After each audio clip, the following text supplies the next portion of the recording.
So నమస్కారం అండి, నేను అగ్నేష్ అమిత్రాజ్. సో మొన్నటి నుంచి కూడా మనము రాశి ఫలాలు అయితే అందరు తెలుసుకుంటున్నారు, కానీ చాలామంది నన్ను అడిగింది ఏంటంటే మన ఛానల్ కావచ్చు, ఇతర ఛానళ్ళలో కావచ్చు, కామెంట్స్లలో ఏంటంటే సార్ మరి మాది ఓన్లీ డేట్ ఆఫ్ బర్త్ ఉంది, టైం లేదు, మరి అలాంటప్పుడు మా రాశి ఏంటిదో తెలియదు. సో మాకు కూడా ఏదైనా రెమెడీస్ చెప్పండి, మా డేట్ ఆఫ్ బర్త్ ప్రకారంగా ఈ ఈ నెంబర్ వాళ్ళకి 2025 ఎలా ఉండబోతుంది అని చెప్పండి అని చాలామంది అడగటం వల్ల మన ఆఫీస్ కూడా కాల్స్ చేయటం. సో దానివల్లనే మనం ఆస్ట్రోన్యూమరాలజీ కాన్సెప్ట్ తీసుకొచ్చాం. దాంట్లో ఈ జాగ్రత్తలు చెప్తున్నాం, దానికి పరిహారం కూడా చెప్తున్నాం. ఎందుకంటే నీకు ఇప్పుడు రోగం ఉంది అని చెప్పి నీకు పరిహారం చెప్పకుండా అయితే వదిలేలేం కదా. సో అగ్నేష్ అమిత్రాజ్ ఎప్పుడు కానీ దోషం ఉంది అంటే దాన్ని తప్పకుండా నివారణ కూడా నేను చెప్తాను. సో అదేంటంటే ఇవి జస్ట్ జనరల్గా మనం చెప్పేటివే, ఇంకా డెప్త్ కూడా చాలా ఉంటాయి రెమెడీస్ చెప్పేటివి. అవి ఎప్పుడంటే మీరు కన్సల్టేషన్ అపాయింట్మెంట్ ప్రాపర్ కన్సల్టేషన్ తీసుకున్నప్పుడు మనకు ఒక టైం తీసుకొని వాళ్ళు మొత్తం అనలైజేషన్ చేసి వాళ్ళకి life time remedies, life time వాళ్ళకి జెమ్ కానీ ఏదన్నా వాళ్ళకి వేసుకునేది మనం లైఫ్ టైం చెప్తాం. కాబట్టి ఈరోజు మనం తెలుసుకోబోయేది ఏంటిదంటే 2/11/2029. అంటే ఫస్ట్ ఆఫ్ ఆల్ అయితే ఈ డేట్ని రూల్ చేసేది ఎవరు అంటే చంద్రుడు. సో మనం ఆల్రెడీ ఇంతకుముందు డిస్కషన్ చేసినట్టే ఇయర్ స్టార్ట్ అవుతుందే 1/2 కాంబినేషన్. టోటల్గా చూసుకున్నట్టయితే 4 అక్షరాల్లో 2025 అనేసరికి 9 సంఖ్య అవుతుంది. ఇది 4/9 కాంబినేషన్ అంటాము. ఈ కాంబినేషన్ ఎప్పుడైతే యాక్టివేట్ అవుతుందో ఈ వెహికల్స్ చాలా జాగ్రత్తగా ఉండాలి, స్టమక్ రిలేటెడ్ చాలా జాగ్రత్తగా ఉండాలి. 4/9 కాంబినేషన్ చెస్ట్ రిలేటెడ్ చాలా స్ట్రాంగ్గా ఉండాలి, జాగ్రత్త తీసుకోవాలి. అలాగే హెడ్ రిలేటెడ్ నర్వస్ సిస్టమ్ కానీ ఇది కానీ కొంచెం దెబ్బతినే అవకాశాలు ఎక్కువ వస్తాయి. మీరు 2025లో చూడండి, చాలామంది చిన్న వయసులోనే పారాలైసిస్ రావటం కానివ్వండి, ఈ బ్రెయిన్ స్ట్రోక్ రావటం కానివ్వండి, యాక్సిడెంట్స్ కానివ్వండి, ఇవి చాలా దారుణంగా ఉంటాయి నెక్స్ట్ ఇయర్. కాబట్టి చాలా మనం ప్రికాషన్స్ తీసుకోవాలి. ఎందుకంటే 4/9 కాంబినేషన్ అనేది చాలా డిజాస్టర్ కాంబినేషన్. కానీ కొంతమందికి బాగా కలిసి వస్తుంది. ఇండస్ట్రీలో మంచి మంచి కలెక్షన్ మూవీస్ వస్తాయి, కానీ మళ్ళీ డ్రగ్స్ కేసెస్ అని, మళ్ళీ నిందలు అని చెప్పి ఇక్కడ బాలీవుడ్, మళ్ళీ ఇక్కడ కొన్ని ఇన్సిడెంట్స్ చాలా జరుగుతాయి. కాబట్టి జాగ్రత్త ఉండాలి అన్ని రాసుల వారు కూడా. సో రాశి ఫలాలు చూసుకోండి. అలాగే రాశి ఫలాలు తెలియని వారికి, రాశి తెలియని వాళ్ళకి వాళ్ళ డేట్ ఆఫ్ బర్త్ ప్రకారంగా మనం కొంచెం ప్రికాషన్స్ చెప్తున్నాం. అవి కూడా ఫాలో అయినట్టయితే డెఫినెట్లీ 2025లో మీరు ఏదైతే టార్గెట్ పెట్టుకున్నారో అది కూడా మీకు రీచ్ అయ్యే పూర్తి అవకాశం ఉంటుంది. సో ఈరోజు మనం తెలుసుకోబోయేది ఏంటి అంటే 2/11/2029 తేదీలో పుట్టిన వారికి ఎలాంటి జాగ్రత్తలు తీసుకోవాలి. ఫస్ట్ ఆఫ్ ఆల్ అయితే ఈ సంవత్సరం మమ్మీ హెల్త్ జాగ్రత్తగా చూసుకో, అలాగే నీ డైజెషన్ సిస్టమ్ జాగ్రత్తగా చూసుకో.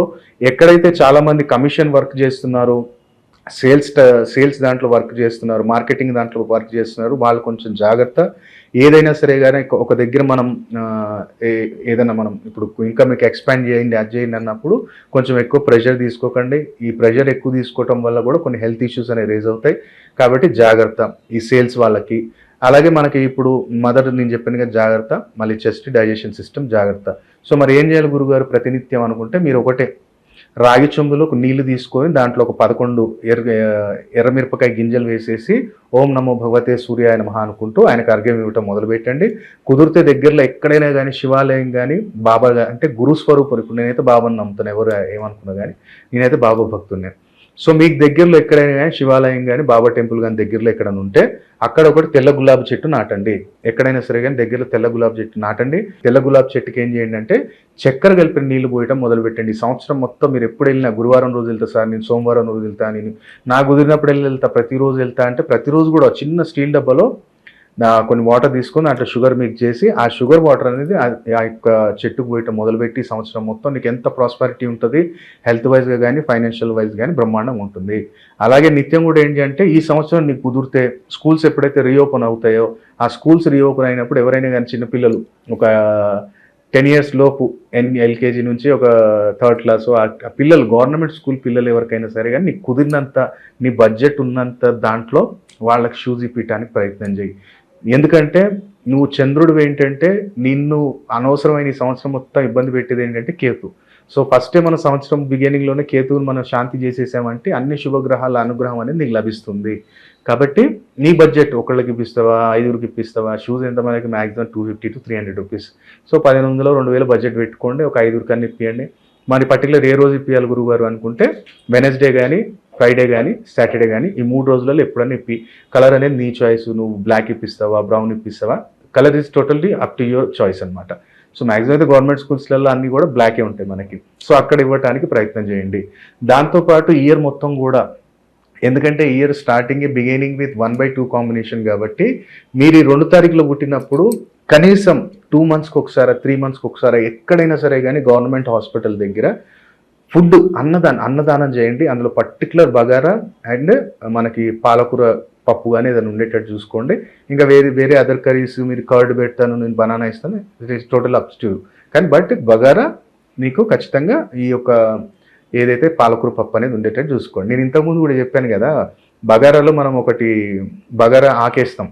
చాలామంది మీకు ఇప్పుడు యూట్యూబ్లలో చెప్తున్నారు, ఆ బగారాకు మీద నీ కోరిక ఏముందో రాసేసి సాటర్డే రోజు కాల్చేసి అయిపోతుంది అంటారు. అట్లా కాదు, నీ మనసులో ఉన్న కోరిక కోరుకొని దాన్ని అన్నం రూపంలో కూడా ఉడికించినప్పుడు అది కాలినట్టే కదా.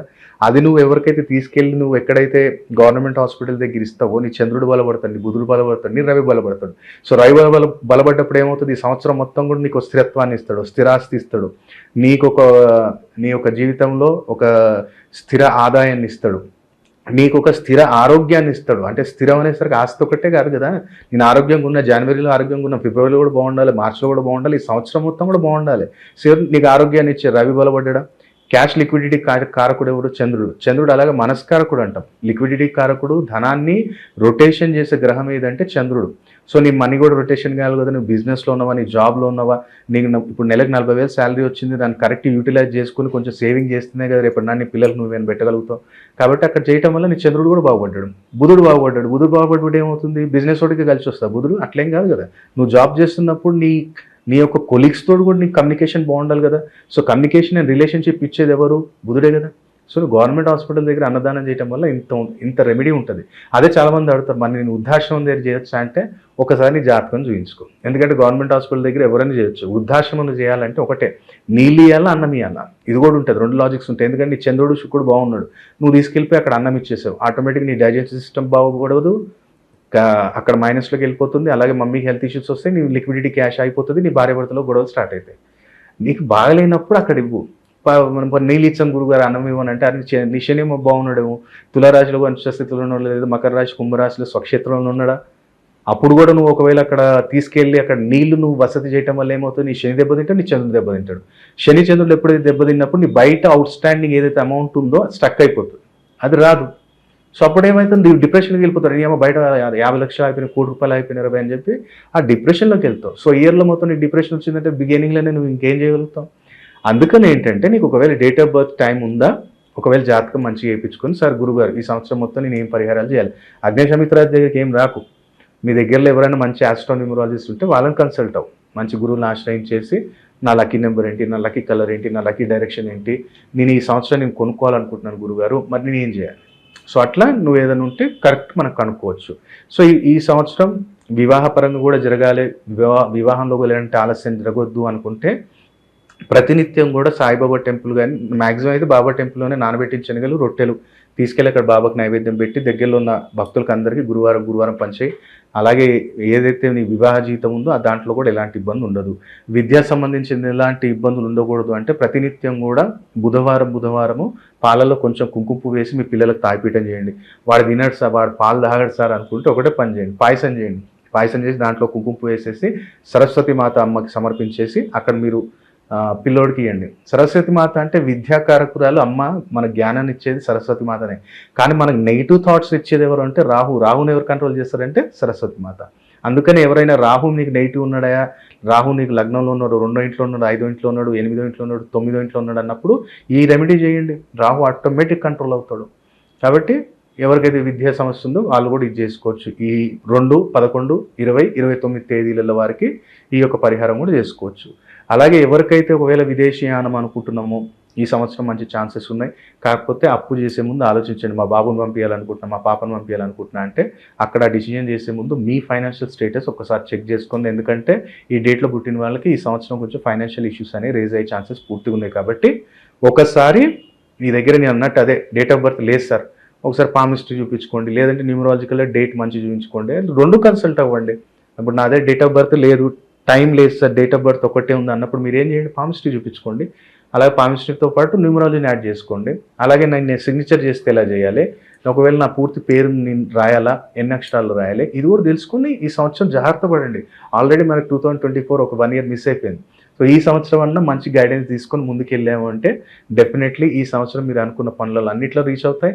1-2 కాన్సెప్ట్ మనం మిస్ అయినా నేను అనేది అదే, మీరు ఒకసారి పర్ఫెక్ట్ ఒక ఆస్ట్రోన్యూమరాలజిస్ట్ని కన్సల్ట్ అయినట్టయితే దీనికన్నా ఇంకా డెప్త్ అనలైజేషన్ మీకు చెప్పగలుగుతాం, దీనికన్నా బెస్ట్ రెమెడీస్ మీకు చెప్పగలుగుతాం, మిమ్మల్ని ఇంకా పర్ఫెక్ట్ వేలో గైడ్ చేయగలుగుతాం తప్ప రాత్రి మాయమంత్రాలు చేసేది కాదు. ఇది ఒక గైడెన్స్ మాత్రమే. నీ లైఫ్లో నువ్వు ఎట్లా వెళ్తే స్మార్ట్గా తొందరగా రీచ్ అవుతాం అనే ఒక మీకు గైడెన్స్ ఇచ్చే శాస్త్రం మాత్రం ఇదే.